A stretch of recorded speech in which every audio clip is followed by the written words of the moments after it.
Om Namo Bhagavate Vasudevaya. Om Namo Bhagavate Vasudevaya. Om Namo Bhagavate Vasudevaya.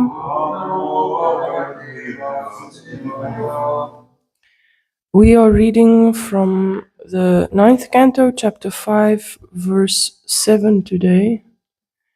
And I might just also quickly go over verse 6. Habt ihr das aufgenommen gestern? Nee, okay, dann. Okay. Warte mal.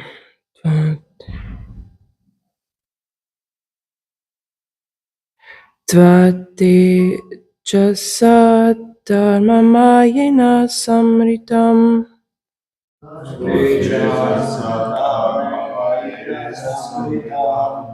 Tvate jasa dharmamayena samritam.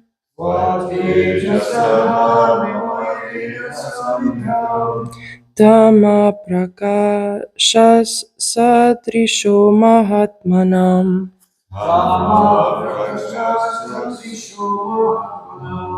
Dhamma prakashas chadrisho mahatmanam.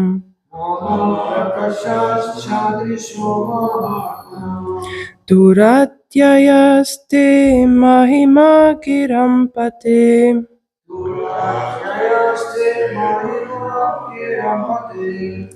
Duratyayaste mahima kirampate.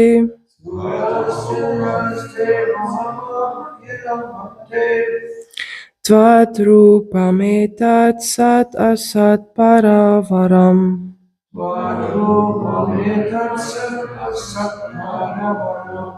Tvatrupam sat asat paravaram.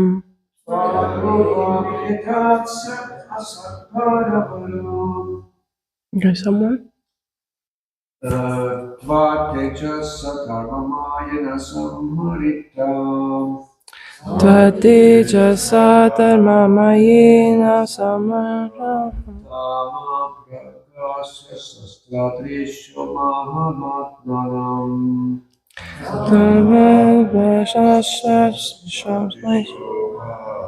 Duratyasaste mahima kirampate.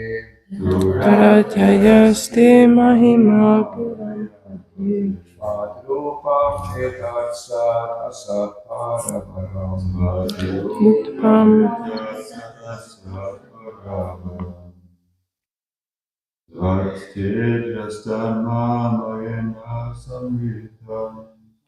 Teshasarmanena samritam.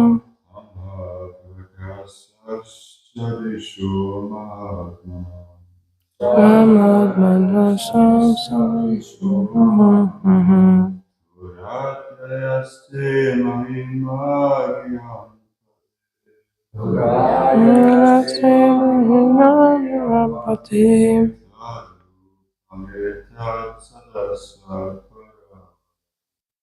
Tadrupam etat sat asat parataram.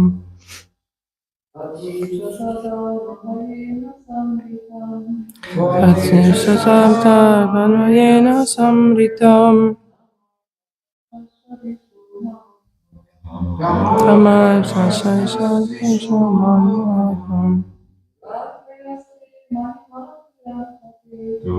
Atmasasayapate. Tvatrupam etat sat asat vasamparam. Tvatejasa by your effulgence, Dharma Mayena, which is full of religious principles, Samritam, dissipated. Dissipated, yeah. Sorry. Tamaha, darkness. Prakashaha, Prakashaha cha, illumination also. Drishaha, of all directions. Maha Atmanam, of great learned personalities. Duratyaya, insurmountable. Te, your.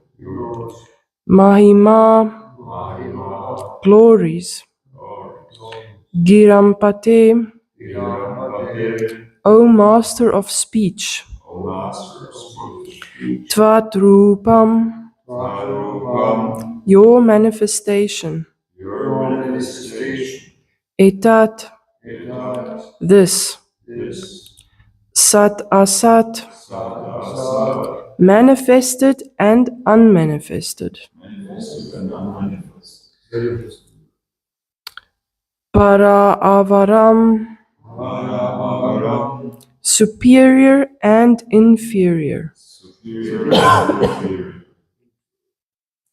Translation and purport by His Divine Grace A.C. Bhaktivedanta Swami Srila Prabhupada Ki Jai.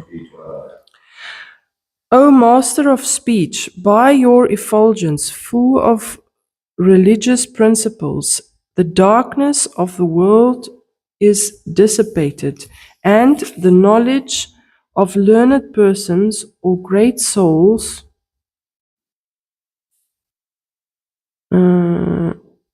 is manifested.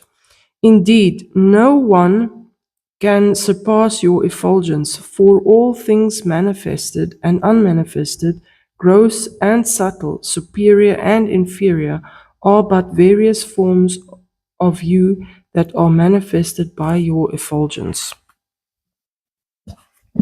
Purport.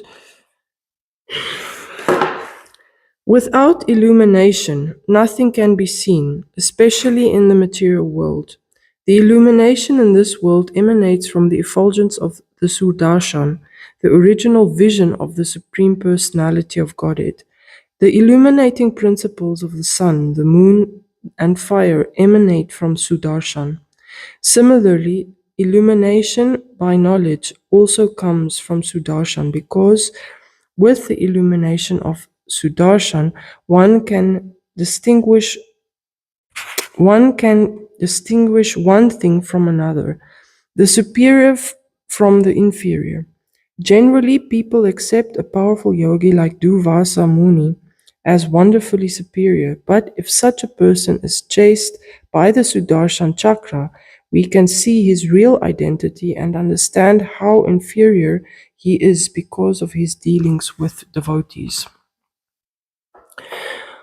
Om Jnanatimrandasya Ginanjana Shalakaya Chakshurunmalitam Yena Tasmai Shri Guruve Namah Shri Chaitanya Manobishtam Stapitam Yena Bhutale Swayam Rupa Gadamayam Darati Swapadantikam Vandehang Shri Guru Shri Yuta Parakamalam Shri Gurun Vaishnavamsha Shri Rupam Sagrajatam Saganara Gunatam Vitam Tam Sachivam Sadvaitam Savadutam Parijana Saitam Krishna Chaitanya Devam Shri Radha Krishna Padan Sagana Lalita Shri Vishakhanitangscha He Krishna Karuna Sindhu Dinabandhu Jagatpate Gopesha Gopeka Kanta Radha Kanta Namostate Tapta Kanchana Gourangi Radhe Vrindavaneshwari Vrishabhanu Sute Devi Pranamami Hari Priye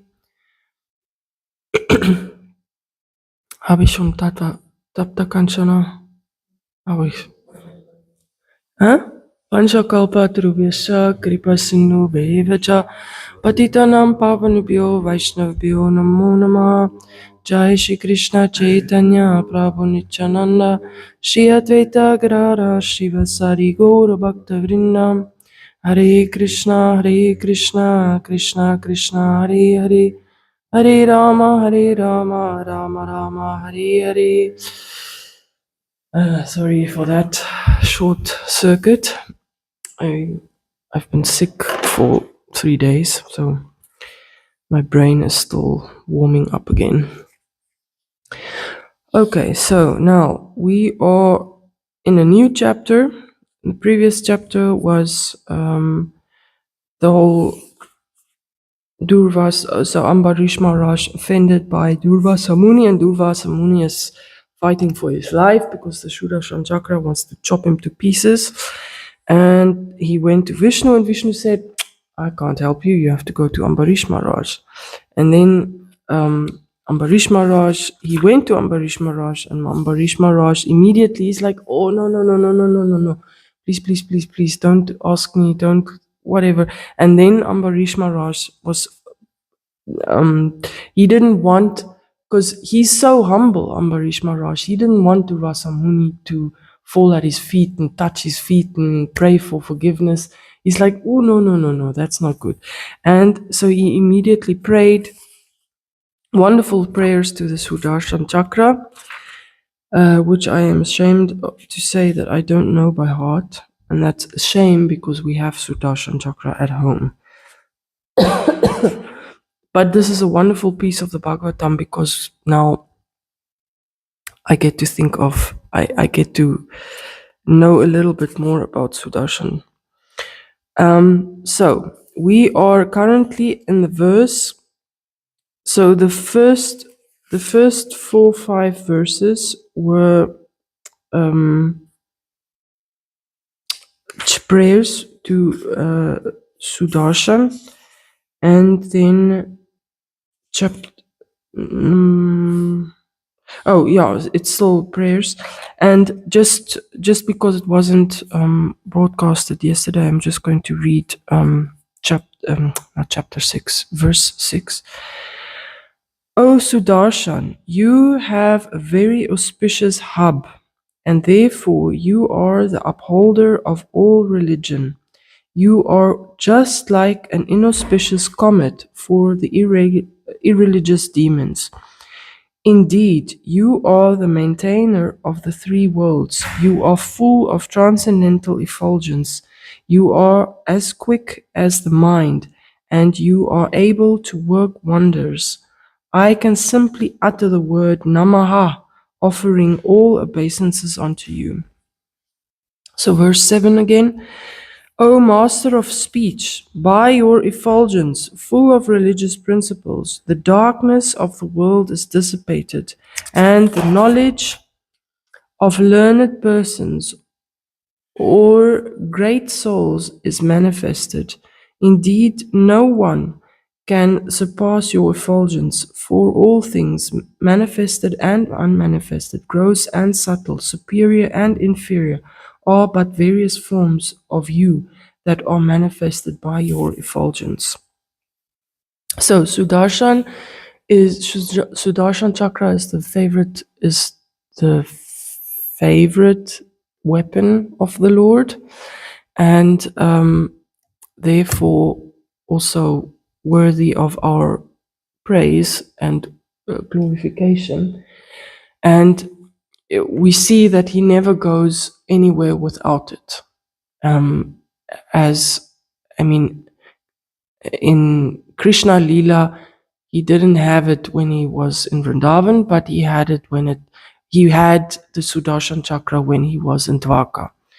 As Ramachandra, he didn't have it, but he didn't have it in physical form, but one of his brothers, and I'm not quite sure which one, was the manifestation of the Sudarshan. So the four brothers, Ram, Lakshman, Bharat, and Shatrughna, they were all manifestations of his Sudarshan chakra, of his mace, and so forth and so forth. So, and we see that, the Sudarshan chakra pops up in the Bhagavatam quite often.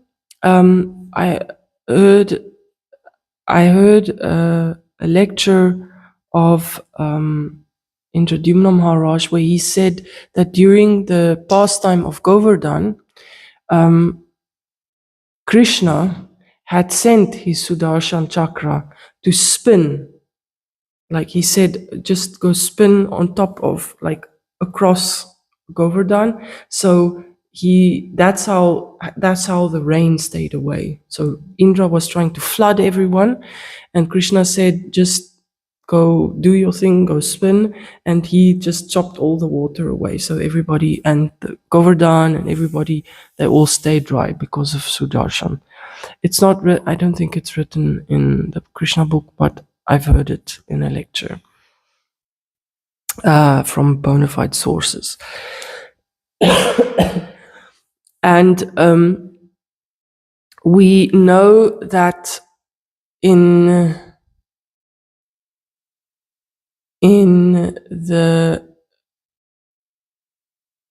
there's also in the Mahabharata a story where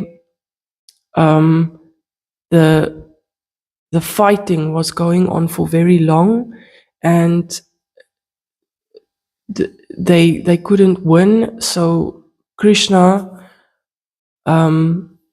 asked Sudarshan to block the sun, so that they could think that it's night, and then because the rules of fighting back then were you fought between sunrise and sunset. Once the sun sets, you don't fight anymore, and then you just chill out and hang out with each other, and then you chop each other's heads off the next day again. So the Sudarshan chakra blocked the sun, and then everybody thought, okay, now good. And then they let go of their weapons, and then the Sudarshan chakra went away from the sun, and then Arjuna could do his thing. I think it was during the fight with Jayadratha, where everybody was protecting this one person that Arjuna was trying to kill, and they wouldn't stop until nightfall. So Krishna tricked them a little. The details are a bit fuzzy, but I'm not. There is a story like that. So we see that Krishna uses Sudarshan chakra everywhere. I mean, as Lord Chaitanya Mahaprabhu, he also wanted to use Sudarshan chakra, and he kind of was about to manifest him, and Nityananda said, no, put it away. This is not your bhav in this time. But he wanted to, because Jagai and Madai had offended Lord Nityananda. So Sudarshan chakra pops up everywhere. And in this verse, it's all about illumination. So Krishna says, you are, because of by your effulgence, full of religious principles, the darkness of the world is dissipated, and the learned persons or great souls is manifested. So we know that light plays an important part. Without light, we are nothing. No? If we go into a dark room, then we can bump into stuff. We don't see stuff. We don't know what there is. There's a movie. It was made in 1960 something. It's even in black and white still. It's a really, if you're into the old movies and you're into a suspense, this is the one. And No, I forgot the name. Wait Until Dark. Wait Until Dark is a movie by, it's a, you have Audrey Hepburn. She plays the role of a blind person. So this lady, I can't remember her name. She's blind, and she she kind of witnesses a murder. Someone gets killed, and the people committing the murder see her looking out of the window, but they don't know that she's blind. So that she's a witness, but not a witness. So they try all. So this whole story is about, they realize that she's blind later, and then they think, wow, this is a perfect place to hide the body. So they break into her flat and hide the body. And I mean, the movie is fantastic because it's not these Hollywood blockbusters with sound effects and whatever. It's really, really well made. But now to make it transcendental and fit it into this Bhagavatam lecture, at one stage they try to kill her. So she breaks all the lights in the flat. Why? Because she's blind, she doesn't need them, but they do. So, and then this one person has this bright idea of opening the fridge door and putting a cloth in so that it doesn't close. Because if you open the fridge, what happens? The light goes on. So he can't switch on the lights of the apartment, but he needs to find her. He can't find her. So, and she doesn't know that he switched on the light. So it's a terrible suspense story. But the point is that you need light to be able to see. And without light, all sorts of things happen. If you open the dark corners, if you go into the dark corners of your home, under the couch, under the kitchen, whatever, then it's best sometimes. I mean, because I don't see well in general. I mean, I wear glasses, and sometimes Godrum complains that I don't see everything that I should be seeing, that I should be cleaning, because I don't see it. But then I see sometimes when he vacuums, he has his spotlight on his head, because then he can see better everywhere. So that's what bhakti is all about. Bhakti is, what's the prayer that we just prayed in the beginning? The Guru is the torchlight of knowledge, and he illuminates us. So the bhakti yoga process is the process of being blind and not and becoming not blind, being illuminated again with knowledge and everything. And as we all know, it's not such a fun process, because we've all gotten used to our dark rooms and not being able to see everything. And now bhakti is just switching on the lights, and when we look around, we think, oh my God, all the cobwebs and all the dirt and all the dust, and we have to clean it. That's the anatta nivriti stage, the anatta stage where you have to just clean out the room. And in comics, you usually see how do they picture someone having an idea. It's like a light bulb going on. It's even in speech. In speech, we say, "Oh, I had a light bulb moment," meaning, ding, the light just went on in my head. I got an idea. And where does that idea come from? It comes from Krishna. And now in the verse we know it also, Sudarshan Chakra is also the effulgence of knowledge. And we see that when we see things clearly, because Maya's job is to sort of also just take away the illumination of knowledge. She's trying to cover everything up.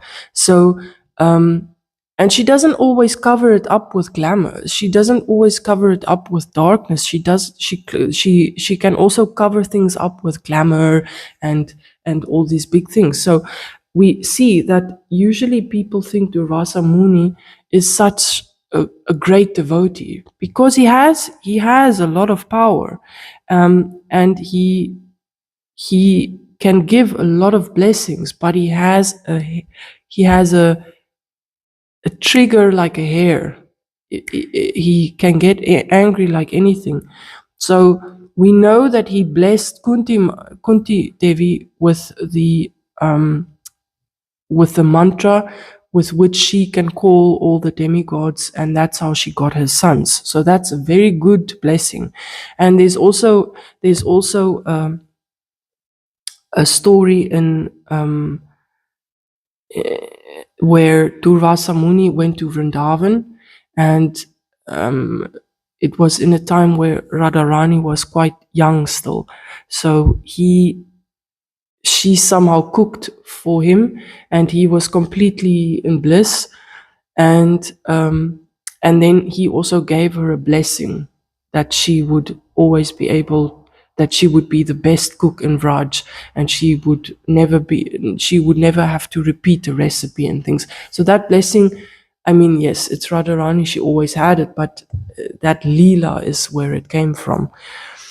So he's good at giving. He's good at giving blessings, but as we said, as we see now, he's also very good at giving curses. And this curse particularly came back to to basically bite him, or wanted to. It backfired. So we can see that the Sudarshan took away the glamour of Durvasa Muni. Instead of thinking that he's such a great person, we realize maybe he's not so great, because look at how he treats the devotees. So there's a saying that if you want to understand the greatness of a man, any man, don't look at how he treats his superiors. Look at how he treats his inferiors. Look at how he treats the people below him. If a man can, and this is not just biological man, if a person treats people below them with dignity and respect, you know that they are a good person, because anybody can or would like to treat the top people with respect, but how do they treat how do they treat the nobodies? So, according to Durvasa Muni was a Brahmana, so he was at the top of the chain, and Ambarish Maharaj was a Raja Rishi, but he was a king. He was the emperor of the world, but according to the caste system, he was below Durvasa Muni. So, and he was also a devotee. So, how do you treat the devotees? That's why Krishna says, Krishna doesn't really care how we treat him as Krishna. I mean, there was this story where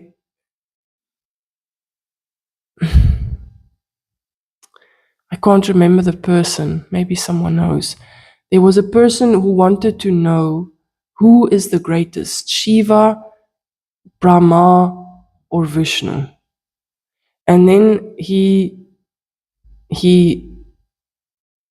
did something to all of them, and then when he got to Vishnu, he kicked Vishnu in the chest. And Vishnu was like, all of a sudden, oh, I'm so sorry. Did you get your hurt?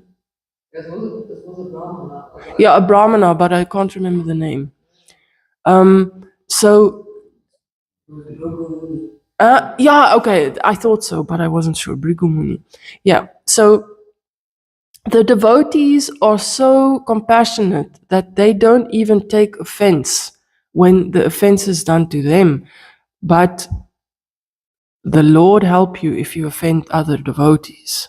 So, so that's why Vishnu said, I can't help you. but you have to go and ask the forgiveness of the devotee that you offended. But yeah, so the devotees don't get offended if it is a sign of how advanced a devotee is, at how little he becomes offended. The less he becomes offended by stuff, the more advanced he is. Because he knows everything is under Krishna's control, and he doesn't deserve anything anyway. So he just wants to serve Krishna, so he doesn't get offended. And then, if someone is as stupid to offend such a person, then you have problems. So Sudarshan Chakra is the one that kind of advertised to the whole universe that Durvasa Muni offended Ambarish Maharaj. So I'm not saying that we should treat Durvasa Muni now with disrespect, just as the warning is there, do not treat Indra with disrespect, because Indra also did a lot of stuff that's a little bit iffy, but Indra is still a devotee. So whoever it is, Jiva, whatever the Jiva is, better to just show them all respect. According to the Jiva, you will show them the respect. The respect will manifest in different ways. Like, you won't go hug a tiger, but you will still show them respect from a distance. But that's what Krishna says, is just don't defend, defend all devotees, like protect them with everything you have, but don't offend them. And we can say that any kind of knowledge we have, any kind of bright spark we have, any kind of what's the word, inspiration that we get, any kind of knowledge that is revealed with us somehow has something to do with Sudarshan Chakra. So, yeah. Shishi Radhamanan Ki Jai. So in the next verses we will hear more about the prayers to Sudarshan Chakra, and yeah, if anyone comes to our home programs, you can come. You can also see our Sudarshan Chakra. So Godrum got this Shalagram Shila in Vrindavan, and he was somehow he got him from someone that looks after abandoned Shilas. So sometimes people just kind of abandon their Shilas, and this person takes them in and takes care of them. And then we got the Shila, and then Mukunda Datta Prabhu from Vrindavan, he looked at them because Godrum wanted to know what who is he, what mood is he. And then you'll see that he has this wonderful spiral pattern, and then he said, no, it's a Sudarshan Chakra. And it's wonderful because we also have Jagannath, and during the winter months we also take care of the big Jagannaths. They are currently on tour, so they're not with us, but when they come back, they also have the chakra with them. So it's wonderful that it's such a wonderful arrangement that when we do puja to the Sudarshan, the Jagannath can also accept it. So we don't do puja, we don't do worship directly to the big Jagannaths, but we do it through our Sudarshan Chakra. So if you want to come and say hello to him, Haribol to him, you can. Yeah. So Sudarshan Chakra is a very, very special personality, and he makes a recurring appearance all across the Bhagavatam and all across the Bhagavad Gita, Bhagavatam, um, Chaitanya Charitamrita, and yeah, so illumination. Illumination is what we are looking for, and we can pray to Sudarshan Chakra is just please take away my the darkness of ignorance. I'm not so sure how he would do it because he is a weapon, so he might do it in a way that's a bit intense. But you can pray to him and say, please, just in a gentle way. But yeah, so Sudarshan Chakra is a very great devotee of Krishna, and we can pray to him for we can pray to him for illumination. So we can pray to all the devotees of Krishna. Please help us please help me in my in my in my quest to become Krishna conscious, and they'd be happy to help.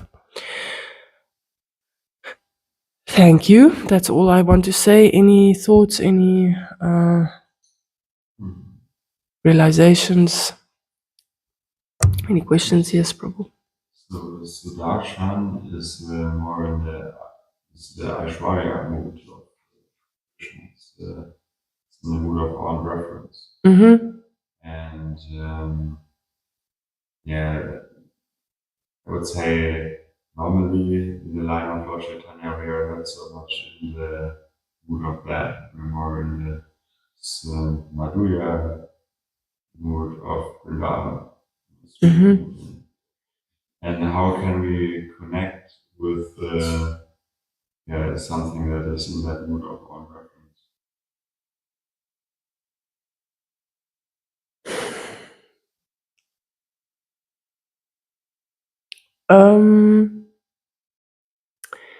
Well, we are in the mood of Madhurya and sweetness, and I mean especially here in Golokadam.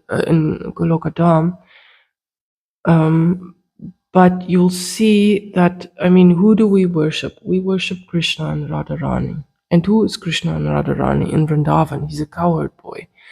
But you'll see that we always, in all temples, we worship Krishna and Radharani in the same mood that Chaitanya Mahaprabhu worshipped them, meaning the sweetness and whatever. But we worship them in the mood also of awe and reverence of this. We dress them very opulently and very grandly. Why?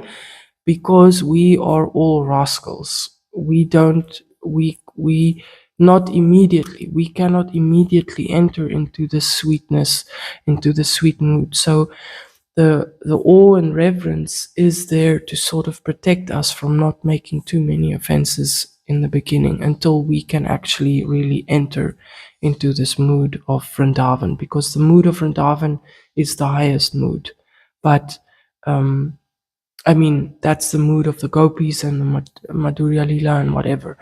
So the awe and reverence is not bad. Awe and reverence is good because it helps us to know that, okay, Krishna is the supreme personality of Godhead, and yes, I can have a relationship with him of friendship and whatever, and he wants that. But we ourselves, we have to become purified in order to reach that mood, and the awe and reverence mood where we have that helps us to get there. So that's why Krishna isn't dressed in just a blanket and whatever. We dress him properly because that helps us. It's for our benefit. So that's how we can connect it, is just to know that the awe and reverence, Krishna, yes, awe and reverence is also a mood. So it does have a place, but it's for that's what I would say. If anybody wants to correct me, send me a message or whatever. Yeah. So, but that's how I understand it. And we yes, we follow Chaitanya Mahaprabhu, and yes, it's more in the line of, Chaitanya Mahaprabhu was in the mood of servitorship. He was showing us how to be a devotee, like how to serve Krishna. So yes, the Madhurya Leela is there, and yes, the Sudarshan Chakra doesn't make his appearance because he's not in Dwarka, but still, so we just serve Krishna, and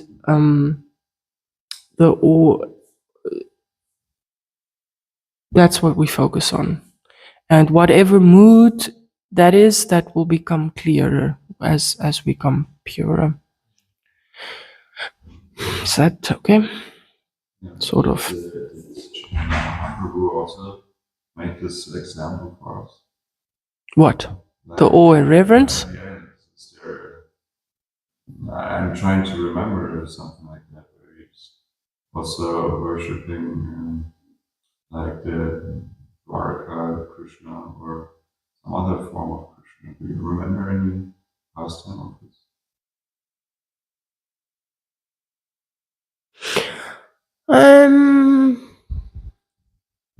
No, but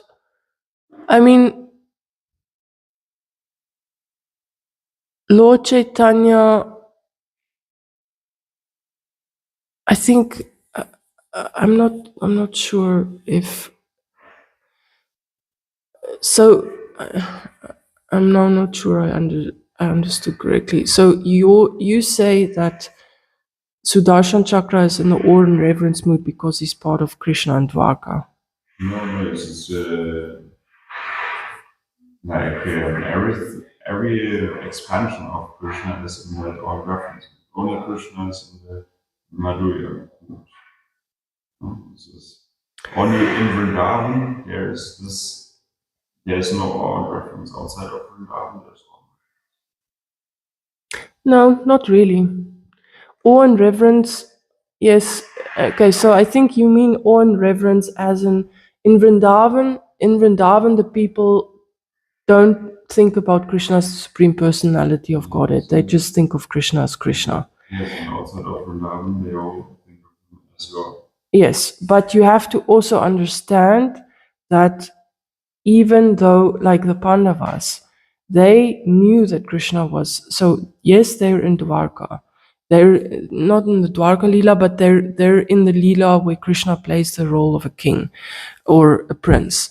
So yes, they are fully aware that Krishna is the Supreme Personality of Godhead, but that's yes, but even that isn't all awe and reverence. How did they relate to Krishna? They related to him as we are your servants, and Arjuna even related to him as I am your friend. And he didn't always think about Krishna as the supreme. He knew Krishna was the Supreme Personality of Godhead, but you'll see that in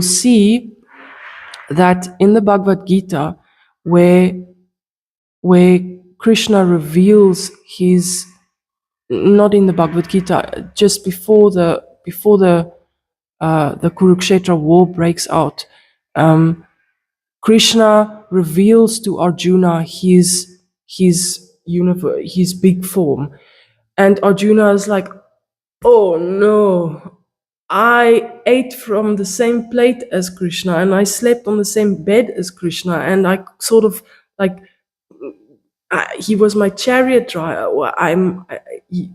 He's my chariot driver, and you have to remember that a chariot driver, the chariots in those days were driven by a chariot driver. The person was standing or sitting on the chariot. How did he tell the chariot driver to go left and right? He used his feet, right? They like the chariot driver was directed by the soldier's feet, so he was kind of kicking Krishna left, right, wah. So he's like, oh no, and he was saying, oh Krishna, I'm so sorry, I'm so sorry that I offended, and Krishna didn't like it. So immediately Arjuna went into that mood of awe and reverence. Oh no, you're the supreme personality of Godhead. Please forgive me for my offenses and whatever. And Krishna didn't want it. Krishna just wanted his friend. So we should not worry so much about the awe and reverence thing. The awe and reverence thing is very, very distant from Krishna. So the awe and reverence is like, oh, the great personality and whatever, but there's no real bhav there. It is a rasa and it is part of Krishna, but Lord Chaitanya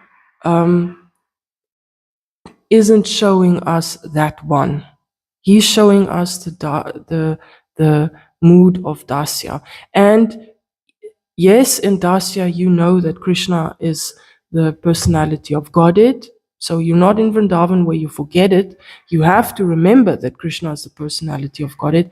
But how do you do it? Not in awe and reverence, not completely, but you do it with love. So the point is not to stay in the awe and reverence mood. The awe and reverence mood helps us in the beginning because we have to understand if you come into a temple, right, for the first time, or any place of worship, church, mosque, whatever, there are rules to follow.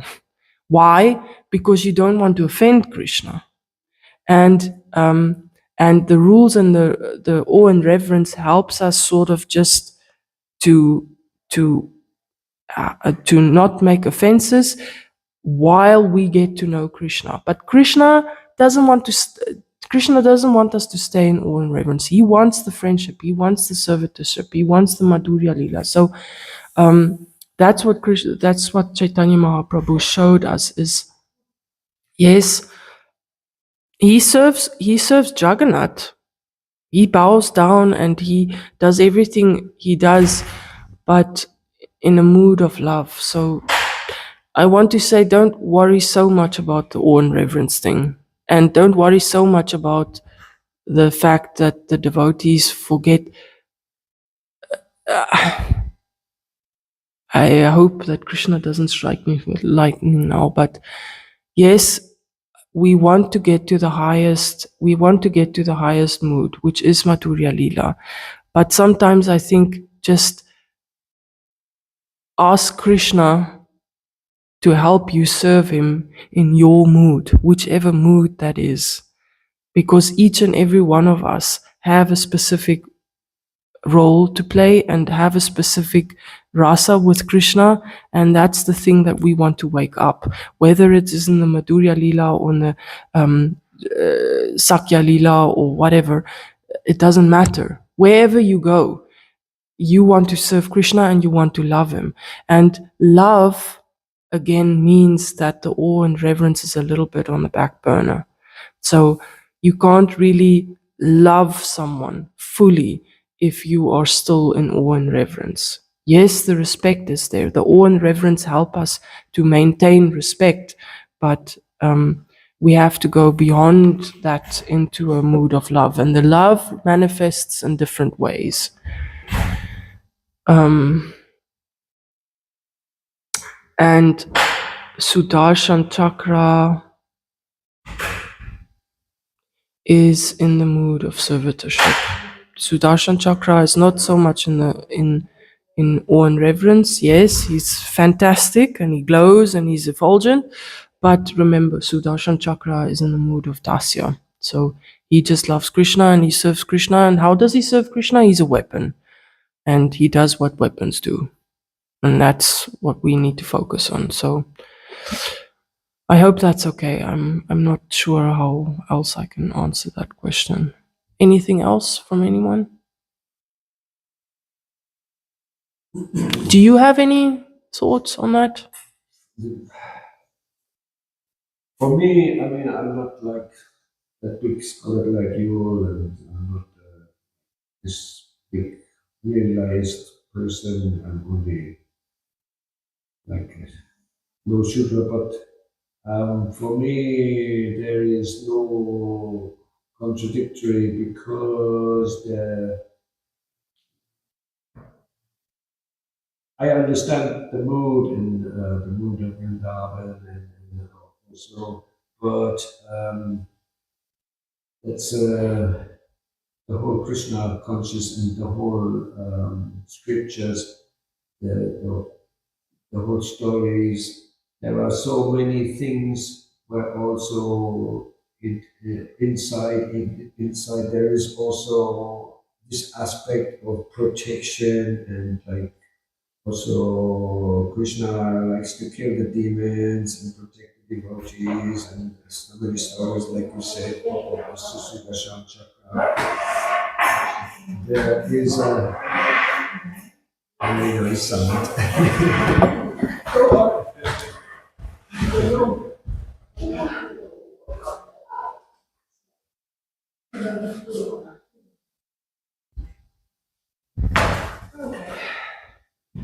So many stories. So only only like the aspect of this Susudarshan chakra because he is so protective and it's a weapon and but it's so connected to Krishna to the whole story about protecting the devotees, protecting justice and everything. So um, the main Focus. reason for it is also love. Mm-hmm. Yeah, that was what I was trying to get to is whatever wherever Krishna is, whether the Sudarshan chakra is there or not, and every single thing in the Bhagavatam, it's about the contrast between people who don't have love for Krishna and the people who do, and how to get there, how to get from the one side to the other side, and what does it look like when you don't have, and what does it look like when you do have. And thank goodness Krishna is a variety man. He likes snowflakes because snowflakes don't have, not a single snowflake has the same form. And why would Krishna do that if he doesn't like variety? So the whole point is that yes, Krishna, we love Krishna, or we try to love Krishna, and we try to do him do the best. And Sudarshan chakra and all his weapons, and in whichever mood he is, they just try to serve him with love. So that's the whole point, is just whatever mood it is, that's the one that the relationship is more important than what mood it is. It depends. So I mean, quite honestly, I really love the Dwarka Leela. It's not that I don't love the Vrindavan Leela, but I really like the Dwarka Leela. And so I don't worry too much about it. Krishna knows the relationship we have with him, and the point is just that we all have we all have exactly the tools that we need to serve Krishna.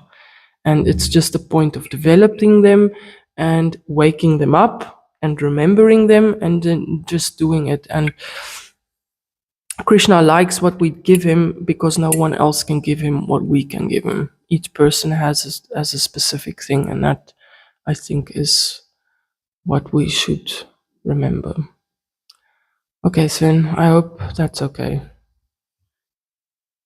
I hope you can live with it. I know I can see on your face you're not completely happy, but we can stop here and then maybe we can continue. Grantara Srimad Bhagavatam ki jai, Srila Prabhupada ki jai, Sudarshan Chakra ki jai, Manchakalpatarubhyascha Kripasindhubheva cha.